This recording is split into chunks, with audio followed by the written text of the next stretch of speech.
ಉತ್ತರ ಕರ್ನಾಟಕ ನ್ಯೂಸ್, ಇದು ಕನ್ನಡದ ಉಸಿರು. ಬಹುನಿರೀಕ್ಷಿತ ಇಂಗ್ಲೆಂಡ್ ಪ್ರವಾಸಕ್ಕಾಗಿ ಶ್ರೇಯಸ್ ಅಯ್ಯರ್ ನೇತೃತ್ವದ ಟೀಂ ಇಂಡಿಯಾ ಡರ್ಹಮ್ ತಲುಪಿದೆ.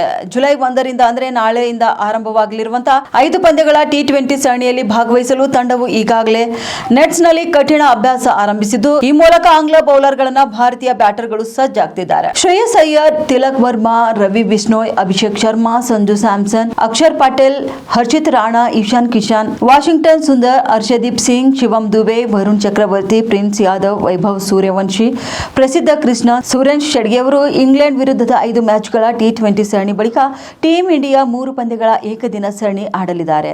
ಈ ಸರಣಿಯ ಮೂಲಕ ವಿರಾಟ್ ಕೊಹ್ಲಿ ಮತ್ತೆ ಬ್ಲೂ ಜೆರ್ಸಿಯಲ್ಲಿ ಕಾಣಿಸಿಕೊಳ್ಳಲಿದ್ದಾರೆ.